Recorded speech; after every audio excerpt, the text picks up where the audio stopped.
Graças a Deus. Meus irmãos amados, os saúdo com a paz do Senhor Jesus.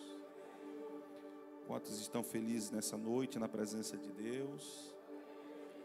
Seja o Senhor nosso Deus louvado por esta riquíssima oportunidade que nos é concedida de nós estarmos juntos para fazermos menção do nome do Senhor nosso Deus. Como já foi louvado aqui, a Ele seja a honra, a glória e o louvor para todos sempre.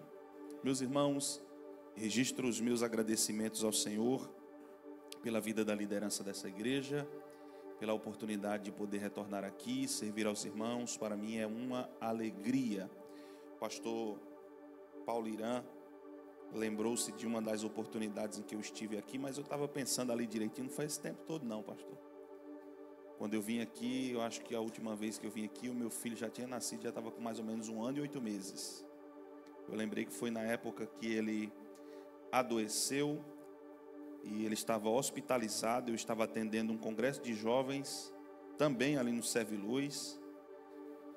E eu lembro-me que eu precisava retornar para casa na segunda-feira. O pastor Paulo Irã disse assim: você vem pregar aqui na terça? Aí eu liguei para minha esposa e disse: como é que está a situação aí? Ela disse: faça a obra de Deus,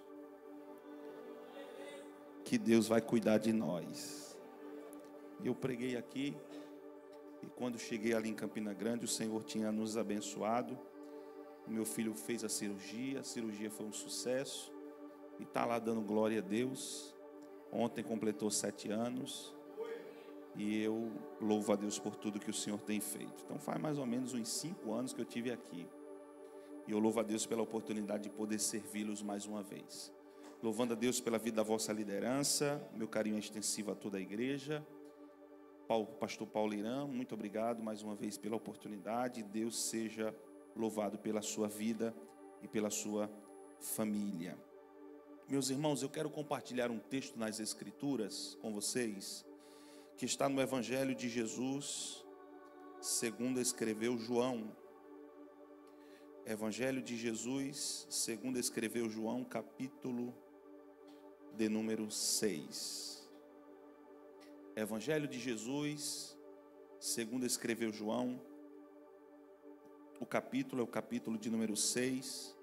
Nós estamos num culto de missões, um culto com caráter missionário, e eu quero me ater a este tema, a este assunto, sabendo que o Senhor já tem falado aos nossos corações e continuará falando conosco. Evangelho de Jesus, segundo escreveu João, capítulo 6. Leremos 2 versículos apenas. Os versículos são os versículos 8 e 9.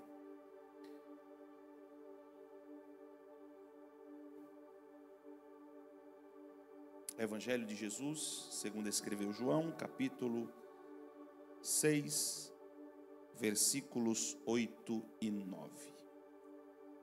Está escrito: e um dos seus discípulos, André, irmão de Simão Pedro, disse-lhe: está aqui um rapaz que tem 5 pães de cevada pequenos e 2 peixes pequenos. Mas o que é isto para tanta gente? E um dos seus discípulos, André, irmão de Simão Pedro, disse-lhe: está aqui um rapaz que tem 5 pães de cevada pequenos e 2 peixes pequenos.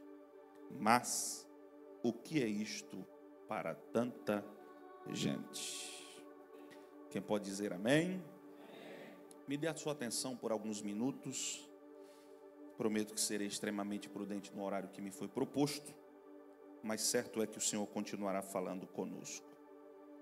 Apesar de nós estarmos lendo um texto que está estreitamente ligado a um dos milagres realizados por Cristo, a saber, a primeira multiplicação dos pães e dos peixes, este texto também está estreitamente ligado à essência missionária do ministério de Cristo. E eu lhes digo isto com a certeza de que Jesus está envolto em uma atmosfera missionária. E assim sendo, para tanto, preciso fazer-lhe compreender as Escrituras, trazendo à memória alguns episódios que estão estreitamente ligados ao contexto do texto que nós lemos. Por exemplo, Jesus, ele foi o único homem da história da humanidade a possuir os 5 dons ministeriais. Dentre estes dons, Jesus exerceu com excelência o dom de mestre. Como bom mestre, ele arrebanhou para si alguns discípulos, ele arrebanhou para si alguns alunos, ele arrebanhou para si alguns aprendizes, a quem ele a priori vai treinar de maneira teórica, posteriormente de maneira prática. É por esta razão que Jesus vai ser chamado de mestre, Rabi, Raboni, por esta capacidade de ensinar não somente a teoria, mas também a prática. Porque todo bom mestre, ele não aplica somente a parte teórica, ele também leva os seus alunos a uma vida prática. A prática é a confirmação de que toda a teoria foi absorvida com excelência. Porém, para isto, Jesus precisava ensiná-los de forma excelente. O doutor Augusto Cury, quando biografou o perfil de Jesus, o nosso Senhor e Salvador como mestre, ele diz algumas coisas sobre esta característica do ministério de Jesus. Em primeiro lugar, que Jesus ele foi um mestre que se diferiu de todos os mestres contemporâneos a ele. Não houve ninguém nos seus dias que tivesse a capacidade de ensinar como Jesus.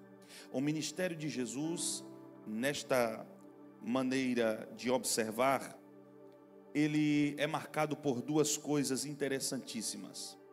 O ministério de Jesus se diferia de todos os mestres dos seus dias, porque os mestres dos seus dias, eles falavam sobre coisas rasas, mas usando uma linguagem tão profunda que se tornava inacessível aos seus ouvintes.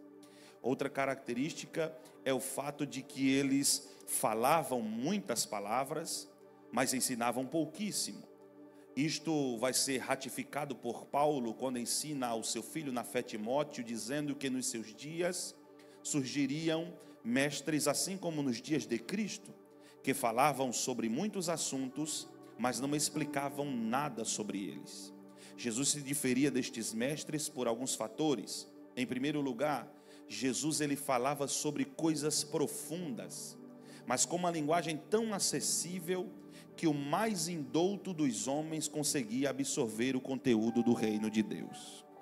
Porque não é a catedracia que se fala que dá profundidade ao assunto, mas a intencionalidade com a qual se transmite é que faz com que o ouvinte sinta o desejo por ouvir as palavras do reino de Deus. Outro detalhe interessante é que Jesus não falava muitas coisas para ensinar muitas verdades. Jesus ensinava com poucas palavras, mas de forma tão convincente que as pessoas que estavam aos seus pés desejavam ouvir um pouco mais dos seus ensinamentos. Por isso você vai estudar as Escrituras e vai perceber que as pessoas chegavam a ficar 8 horas ininterruptas sentadas aos pés de Jesus, ouvindo as suas instruções, ouvindo os seus ensinamentos. Eu já tentei por muitas vezes mudar meu jeito de pregar, mas eu não consigo, então lá vai. Existem pessoas hoje que não conseguem passar 2 horas no culto. Para elas é um fardo, para elas é uma perca de tempo, para elas é motivo de murmuração. A multidão ouvia Jesus com tanta atenção que as horas se passavam e ninguém percebia que já se iam 8 horas de culto e Jesus continuava ensinando. É por esta razão que eu às vezes desejo que parte da nossa geração aprenda com o posicionamento de quem estava aos pés de Jesus.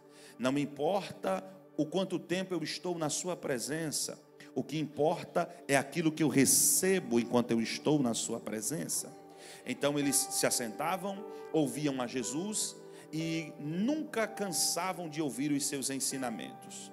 Assim sendo, Jesus vai arrebanhar os seus discípulos e vai ensiná-los de forma excelente, de maneira teórica, posteriormente à prática. Quando Jesus foi enviar os seus discípulos à prática, ou a praticar tudo aquilo que aprenderam nas teorias, está escrito que Jesus entendeu, compreendeu que ele precisava enviar de 2 em 2. Ele precisava enviar os seus discípulos em duplas. Só que antes de enviá-los de cidade em cidade, aldeia em aldeia, vilarejo em vilarejo, Jesus iria lhes dar alguns poderes. Em primeiro lugar, ele lhes daria o poder de pregar a palavra com autoridade. Isto aqui é interessante, porque existem algumas pessoas que acham que é somente pregar a palavra. Mas não é somente pregar a palavra, é falar a palavra com autoridade. O ministério de Jesus não ficou conhecido pela quantidade de mensagens que Jesus pregou, a quantidade de compromissos que Jesus atendeu, mas o ministério de Jesus se tornou conhecido pela autoridade com a qual Jesus pregava. Houve um dia em que alguém ouvia ele pregar e alguém questionou e disse: não é este o filho de José?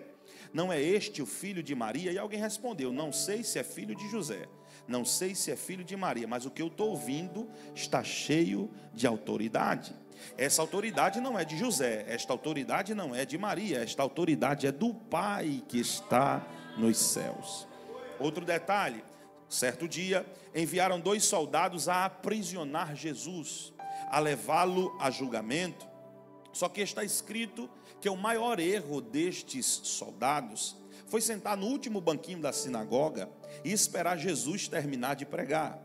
Jesus pregou com tanta autoridade que no final do culto alguém disse: vocês não vão prendê-lo? Eles disseram: não dá para prender esse homem. Ele pregou com tanta autoridade que nós estamos convencidos que ele é o Filho de Deus.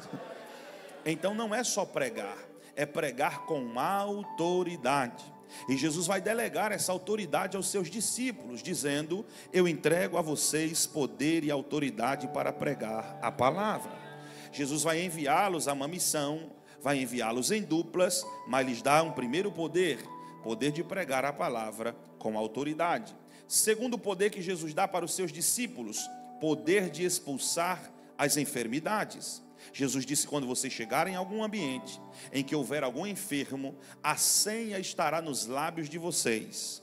Vocês imporão as mãos, usarão o meu nome, e as enfermidades terão que bater em retirada. Jesus vai dar um terceiro poder, o poder de expulsar demônios. Jesus disse: quando vocês chegarem em um ambiente, houver algum endemoniado, alguém opresso por espíritos malignos, vocês vão ter a senha. Vocês vão impor as mãos, usar o meu nome, e os demônios se sujeitarão a vocês. Jesus está enviando os discípulos com autoridade.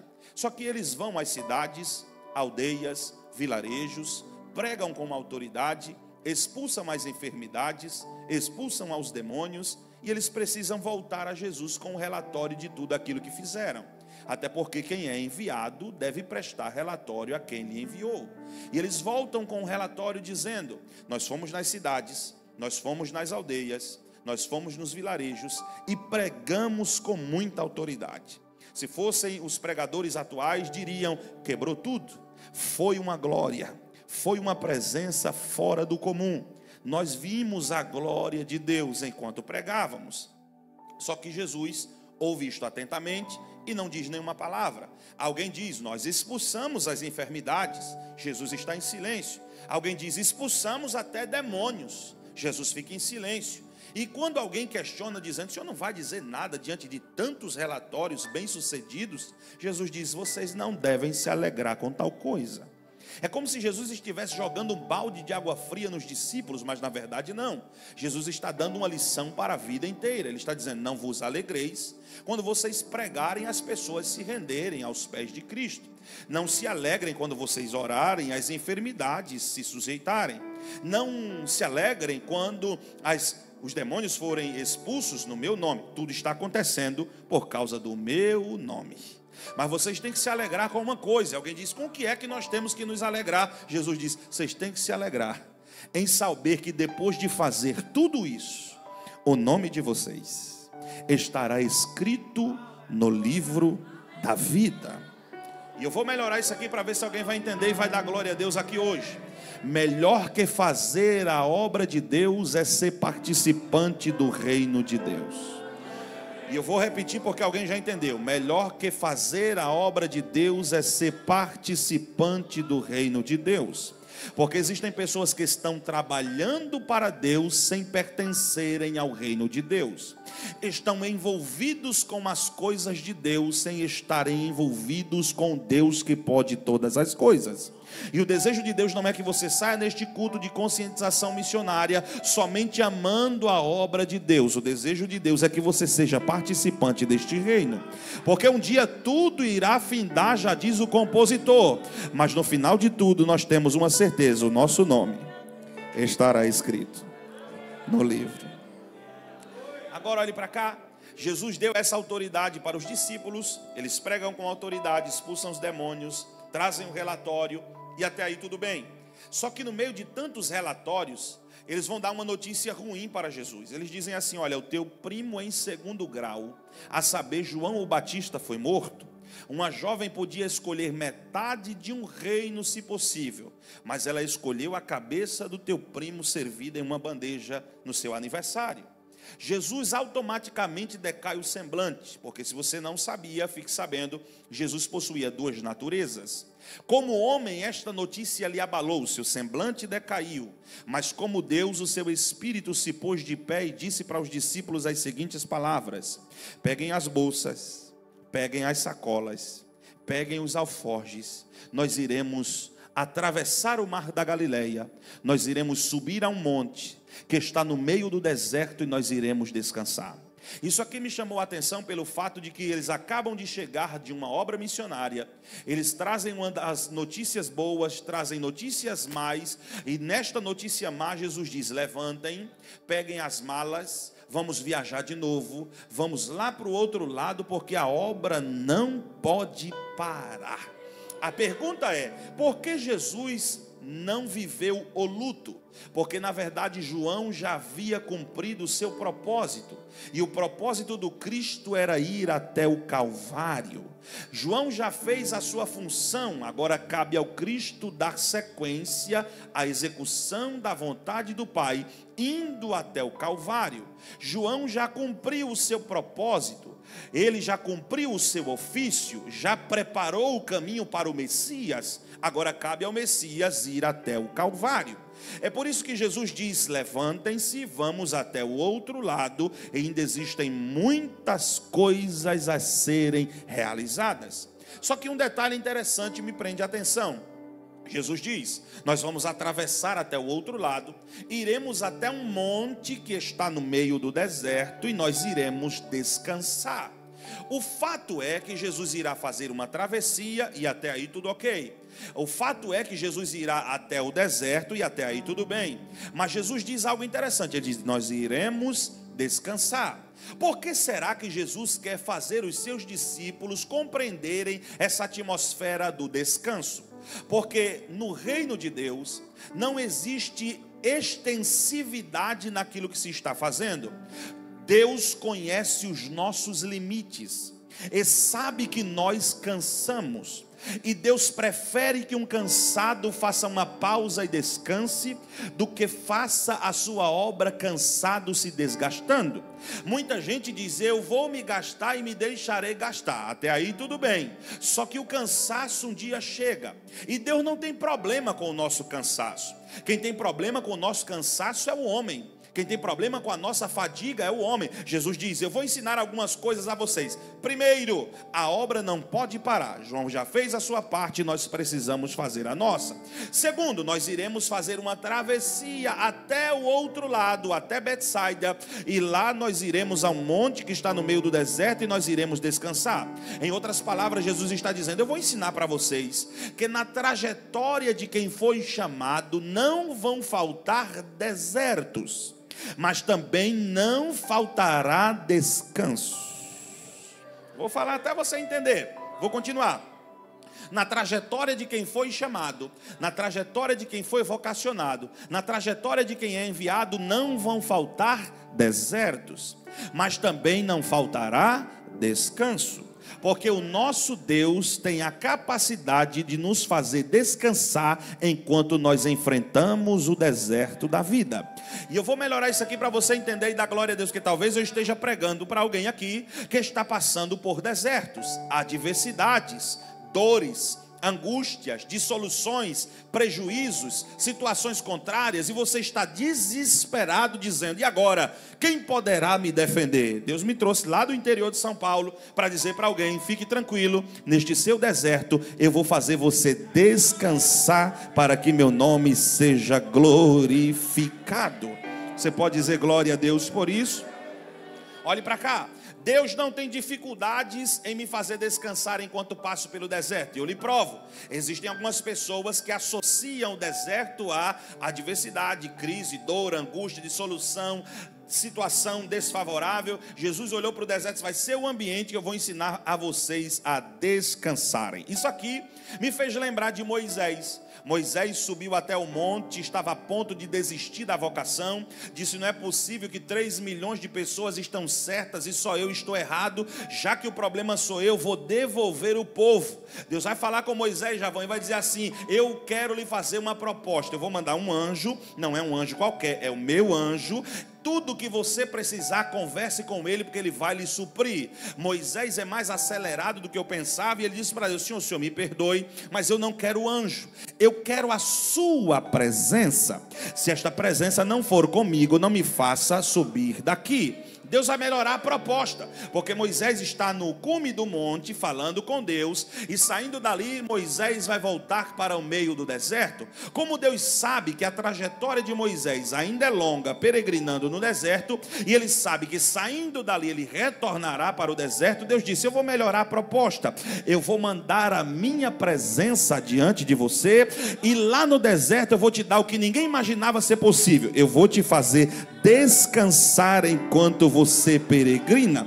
Eu não sei se você entendeu, mas eu vou melhorar para você dar glória a Deus aqui essa noite. Tem muita gente olhando para você e tentando entender como é que você suporta, como é que você aguenta a crise, como é que você aguenta a porta fechada, como é que você aguentou a traição, como é que você aguentou a punhalada, como é que você aguenta as dores, como é que você aguenta as dissoluções, como é que você aguenta as crises, como é que você aguenta os vales. Você vai sair daqui com uma resposta para alguém esta noite. E quando alguém questionar como é que você suporta, você vai dizer: eu só estou de pé, porque no meio do deserto Ele me faz descansar. Eu não sei se você recebe esta palavra, mas Deus está promovendo alívio para alguém que está aqui esta noite. Eu não tenho cara de profeta, mas eu vim com uma profecia na boca para entregar aqui hoje, e eu vou entregar a palavra de Deus a alguém que veio aqui receber. Deus está dizendo: eu vou promover descanso para a sua alma. A sua alma está atribulada, você está angustiada, você está angustiado, você está decepcionado, talvez está frustrado, mas Deus está dizendo: quem confia em mim não fica na frustração. Eu não sei se você recebe, mas eu continuo. Deus está dizendo para alguém: se prepare, porque eu vou promover descanso. Eu conheço o teu vale, eu conheço a tua dor, eu conheço a tua angústia, eu conheço a tua trajetória, eu conheço o teu deserto, mas libero uma palavra sobre a sua vida dizendo: aguarde o descanso, eu te farei descansar, você vai glorificar meu nome, e o nome do Senhor vai ser glorificado. Quem pode dizer amém?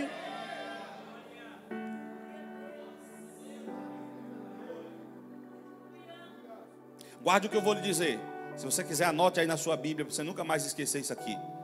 Deserto só é ruim para quem entra nele só. Vou falar de novo. Deserto só é ruim para quem entra nele só. Eu vou dar um exemplo aqui. Veio um negócio de Deus aqui agora, eu quero compartilhar com você. H passou 2 vezes pelo deserto. No dia mais angustiante da vida dela foi o dia que ela foi só. E quando ela foi só, Deus encontrou com ela: você está fazendo o que? Ela disse: estou fugindo. Ele disse: não foge não, volta para lá e encara o problema que você provocou. Porque tem deserto que sou eu que procuro. Só que o segundo deserto que ela foi o deserto que ela saiu debaixo de uma palavra de Deus. Deus disse para Abraão: manda ela embora, eu vou cuidar do rapaz e vou cuidar dela. Aí Abraão achou que era através das mãos dele que ele ia cuidar.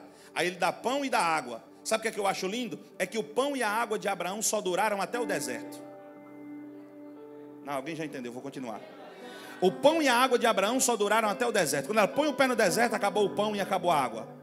Ela deixa o garoto debaixo de uma árvore, caminha 150 metros para não ver a morte do rapaz. Só que o que ela não sabia é que o rapaz já orava. Aleluia. E o texto diz que o anjo desceu com uma palavra de Deus a Agar por causa da oração do rapaz. Eu não sei se você vai dar glória, mas eu vou falar. O anjo poderia ter descido onde estava o rapaz, sim ou não? Porque quem orou foi o rapaz. Mas o anjo não desce onde está o rapaz, ele desce onde está Agar.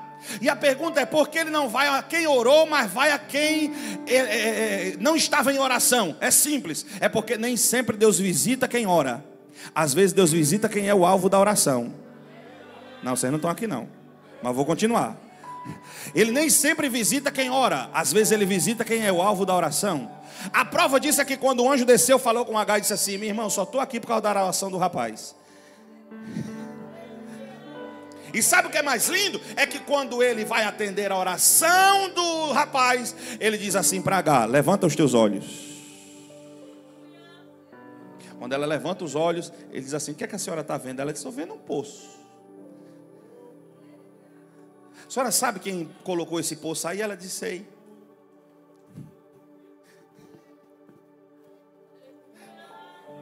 Não, vocês não estão aqui não, irmão. Eu estou falando que Agar está no meio do deserto e achou um poço. E o anjo pergunta: você sabe quem colocou o poço aqui? Ela disse: sei. Então quem foi que colocou? Ela diz assim: o Deus. Não, vocês não estão aqui não.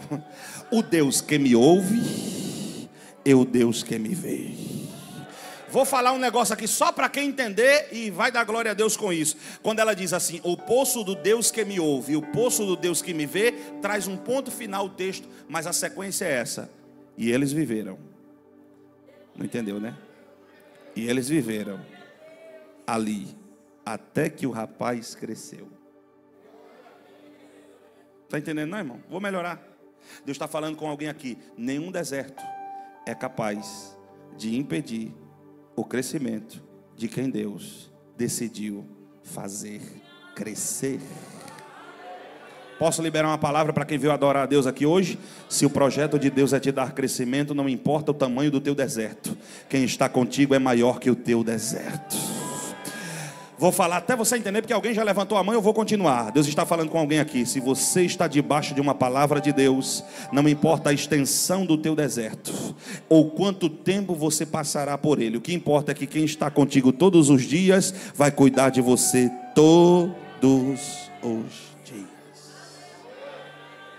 Olhe para cá, vou correr para terminar. Jesus entra na embarcação, despede a multidão, atravessa 8 horas de barco. A multidão que ficou lá vendo Jesus partir disse assim: rapaz, nós vamos para onde? Se com ele está difícil, imagina sem ele. Eu não tenho coragem de voltar para casa não. E a Bíblia diz que a multidão foi correndo pela orla da praia, 15 quilômetros. O povo foi correndo. Jesus na embarcação, 8 horas. 8 quilômetros na verdade. Jesus na embarcação, 8 quilômetros. O povo correndo, 15 quilômetros. A tendência é quem chegar primeiro, irmão? Jesus. Só que quando Jesus põe o pé fora do barco, o texto diz assim: e a multidão que ele deixou em Cafarnaum estava todinha lá em Betsaida.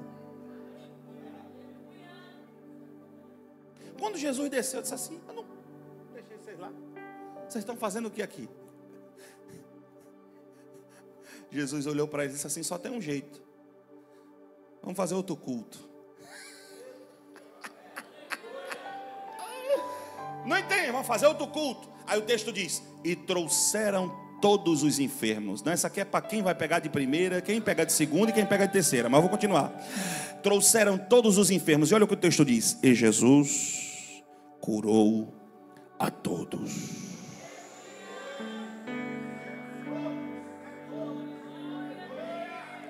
Vocês não estão aqui não, irmão, mas vou continuar. Jesus curou a... Se haviam 10 leprosos, os 10 foram curados. Se haviam 20 paralíticos, 20 foram curados. Se haviam 30 cegos, 30 foram curados. Se haviam 40 ressecados, os 40... Já era para ter dado glória no cego, mas tudo bem. Se haviam 20 surdos, os 20 foram curados. Porque é impossível chegar na presença dele e sair de mãos vazias. Curou a todos. Mas a coisa vai ficar mais chique. O texto diz que Jesus olhou para a multidão e viu eles como, número 1, ovelhas sem pastor. Número 2, ele olha para eles e vê as suas necessidades. As necessidades espirituais foram supridas. Ele curou a todos. Mas tinha uma necessidade física. Qual? Faltava pão. Jesus chama os discípulos assim: tem o que para alimentar o povo? Ele disse assim: mestre, não tem nada. Da última oferta que a gente tirou, também não sobrou nada. E ainda que tivessem 200 denários, não dava para comprar pão para todo o povo. Irmão, se tu não der glória agora, eu vou passar mais 5 anos sem vir aqui. Olha o que o texto de João 6 diz. Jesus perguntou isso apenas para os experimentar, porque ele mesmo já sabia o que ia fazer. Jesus perguntou isso só para entender, compreender, expor, revelar ao que está no coração dos seus discípulos. Alguém disse: não tem nada. Mas o texto diz: Jesus já sabia o que ia. Qual é a ideia que nós temos? Jesus vai prover pão, Jesus vai prover peixe. Só que Jesus não vai prover pão e nem vai prover peixe. Pastor, mas é a primeira multiplicação dos pães e dos peixes. Como é que Jesus não vai prover pão? Como é que Jesus não vai prover peixe? Você não leu direito o texto. Jesus não provê primeiro o pão. Jesus não provê primeiro o peixe. Jesus primeiro provê gente. Não, vocês não estão aqui não, irmão. Não é possível. Não sou eu que estou dizendo, está escrito. Porque o texto que você leu diz que André, irmão de Simão Pedro, encontrou quem? Pão e peixe? Não, encontrou um rapaz. Aleluia. Deus não proveu pão e peixe, Deus proveu gente. Está escrito, mas só você ler. Apareceu ali um rapaz. André olhou para o rapaz e disse: e aí, major, o que é que você tem aí? Não, eu tenho aqui um negócio aqui que minha mãe me deu antes de sair de casa, mas eu não estou sentindo de Deus te dar nada não. Aí ele pega o rapaz e leva até Filipe, que é o matemático, catedrático, filosófico. Ele disse assim: ó, apareceu um rapaz aí, ele disse que tem um trem aí, mas não falou o que é não. Ele disse assim: rapaz, já que ele não quer falar, vamos levar ele até Jesus. Levaram o rapaz até Jesus. Quando o rapaz chegou diante de Jesus, disse assim: mestre, é o seguinte, eu tenho 5 pães e 2 peixes. André pulou de lá e disse: era isso que você tinha? Mestre, o senhor não entendeu. Ele tem 5 pães de cevada, o pior pão que se podia oferecer na mesa. Ele diz: ele tem 2 peixes pequenos. O senhor não percebeu? São 2 piabas, 2 lambari. E olha a pergunta de André: o que é isso para tanta gente? É aqui que eu vou amar o texto. Porque se você observar o texto, o rapaz encontra com André, mas não dá para André. O rapaz encontra com Filipe, mas não dá para Filipe. Mas quando ele encontra com Jesus, ele pega os 5 pães, ele pega os 2 peixes e entrega nas mãos de Jesus. Eu vou aprender 3 coisas e aqui eu encerro. E se tu não der glória agora, é porque a mensagem vai entrar. Olha para cá. Primeira coisa que o texto me diz: havia ali um rapaz. Repita comigo: havia ali um rapaz. Aí eu lhe faço uma pergunta: qual é o nome dele?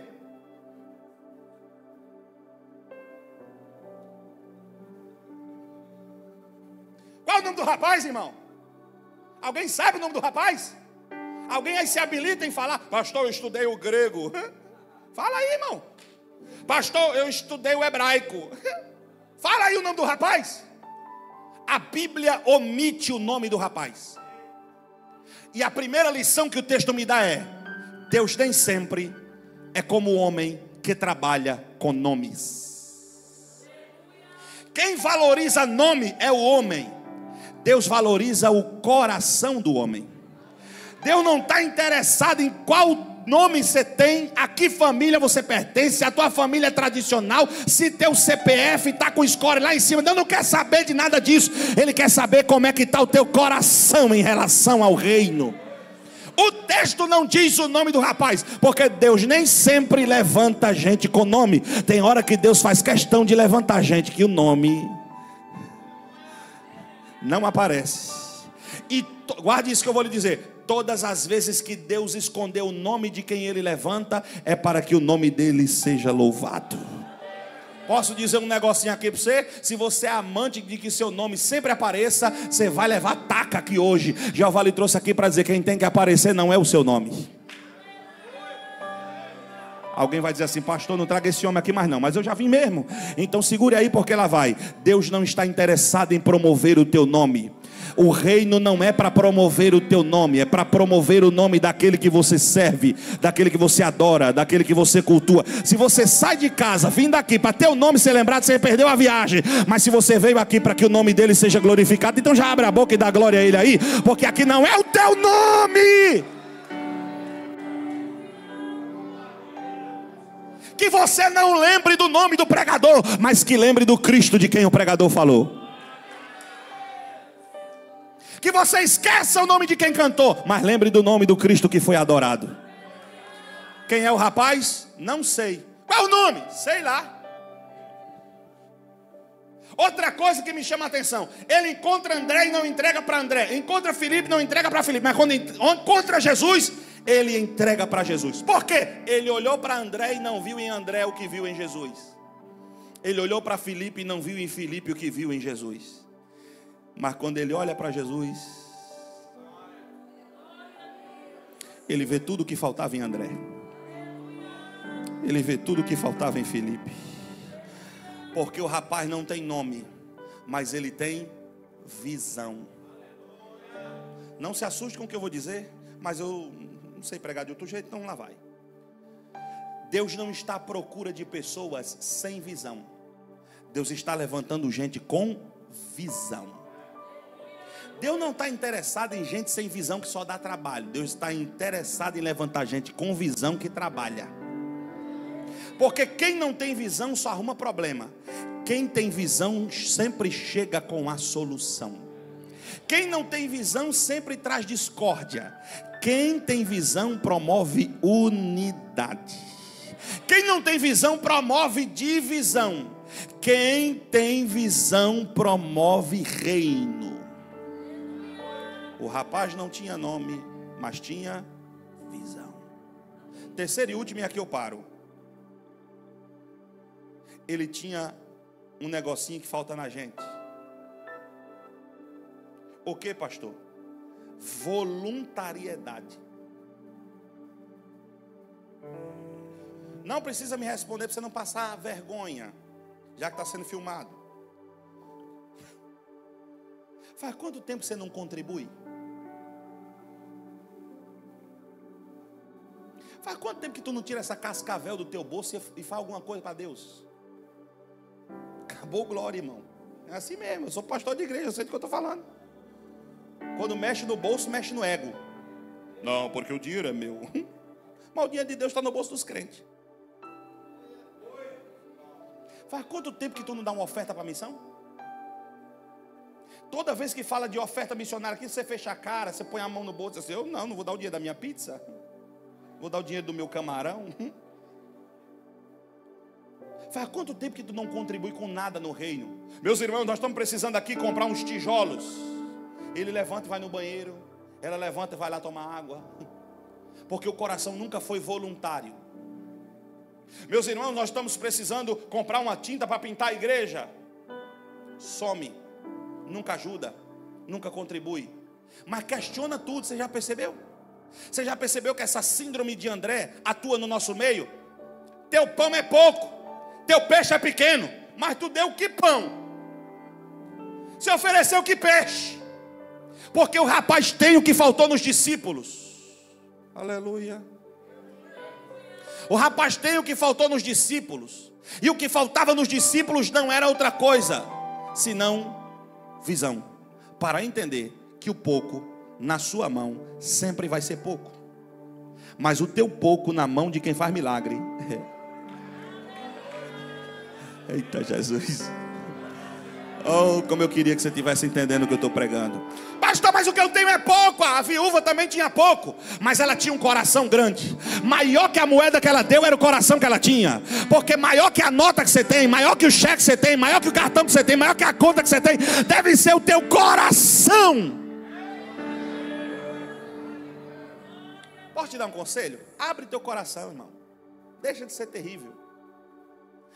Contribui com as coisas de Deus.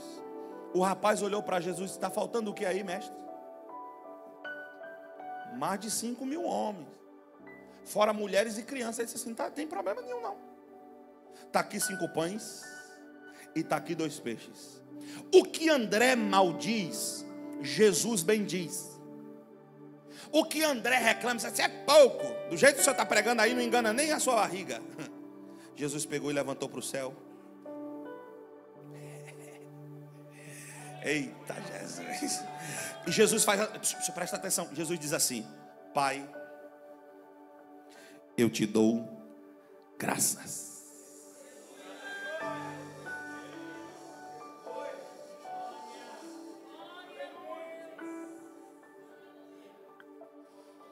Para resumir, para sintetizar, e você dá glória a Deus, mais de 15.000 pessoas foram alimentadas por causa de um coração voluntário.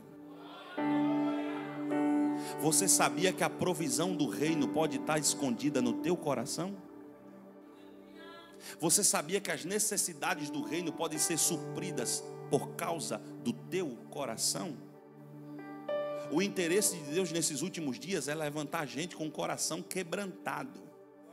Porque coração quebrantado para cantar, irmão, todo mundo tem. Começa a cantar, o povo chora. Nunca vi ninguém chorar dando oferta. Você já viu, irmão? Nunca vi. Alguém chorando na oferta? Você já viu alguém chorando na oferta? Você já viu, irmão? Você já viu, varão? Alguém chorando? Ah, Senhor, receba. Ninguém chora, irmão, dando oferta. Porque parece que dói. Só que chega lá na farmácia e todo mês gasta dinheiro no tarja preta e nem reclama. E glória a Deus que eu tenho esse mês para comprar. Não acha ruim quando o carro quebra e tem que trocar o amortecedor, tem que trocar os coxins, tem que trocar as bieletas. Sou mecânico não, mas estou chutando. Talvez Deus está me usando para dizer os problemas do teu carro.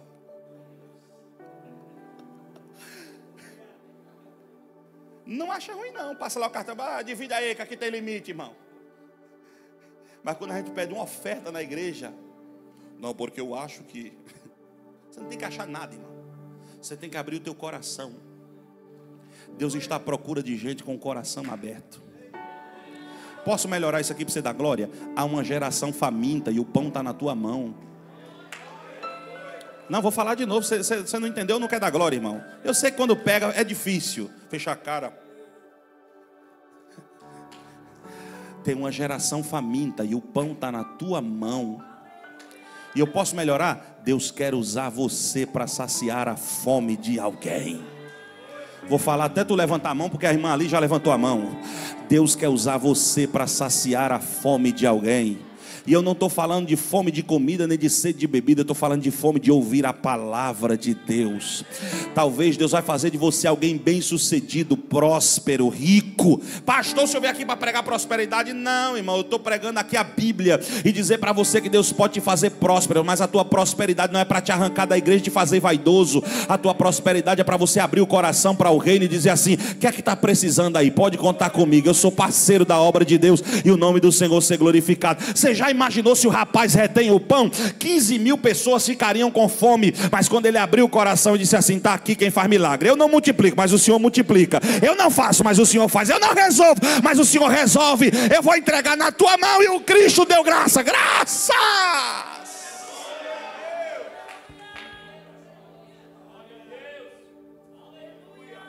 E agora vem o melhor. E aqui eu paro, falta 1 minuto. Já falei que vou parar 3 vezes, né, irmão? Nunca acredito num pregador quando ele disser que vai parar. O mais lindo é que Jesus multiplica os pães, sim ou não? Sim ou não? Alimenta mais de 15 mil, sim ou não? E ele diz assim: recolham. Recolham os pedaços que sobejaram.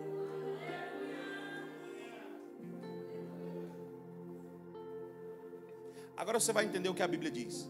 O meu Deus, segundo as suas muitas riquezas, suprirá todas as vossas necessidades em glória. Necessidade suprida não é só uma necessidade atendida. Necessidade suprida é uma necessidade suprida de forma que quem supriu sobeja. Jesus disse assim: vocês têm cesto aí? Vou falar no Nordeste, no cearês. Tem balaio aí? Arruma uns 12 aí. Sai recolhendo o que sobejou. Pão e peixe, peixe e pão, pão e peixe, peixe e pão, pão e peixe. 12 cestos. Jesus tem quantos discípulos? Sobraram quantos cestos? Eu não quero forçar o texto, irmão. Não quero fazer uma exegese fraca, nem barata. Mas eu quero crer, irmão, que Jesus faz isso. Eu quero crer que Jesus faz. O que? Você experimentar o fruto da voluntariedade de alguém. Porque Jesus às vezes nos ensina não com as palavras, mas com o exemplo. E o problema da nossa geração é que a gente quer aprender só com as palavras, não com a força do exemplo. Jesus disse: vocês ofereceram o quê? Mestre, infelizmente eu não tinha nada para oferecer. Ele disse: pronto, mas você vai colher o fruto da voluntariedade de alguém. E eu vou falar porque eu não tenho medo de pregar mesmo, irmão. Eu não prego para garantir agenda, eu prego para falar a verdade. Tem gente que está desfrutando de benefícios que nunca se envolveu na contribuição, mas está desfrutando, dizendo assim: olha que ar maravilhoso. É verdade, mas tu não deu uma oferta terrível. Ai, que poltrona maravilhosa. Chega, abraça a gente. É verdade, mas tu não contribuiu em nada. Você está colhendo os frutos da generosidade de alguém. E sabe o que é isso? É Deus ensinando para você. Você está colhendo um fruto que você não plantou. Imagina se você plantar. Não, vocês não estão aqui não. Levante uma das suas mãos aos céus. Você vai colocar a mão no ombro de alguém e diga: tu estás. Não, fala alto, irmão, diga: tu estás colhendo frutos da generosidade de alguém. Mas diga para ele: Deus, fala mais alto, diga: Deus te trouxe aqui essa noite para dizer para você que ainda dá tempo colher os frutos da tua semente.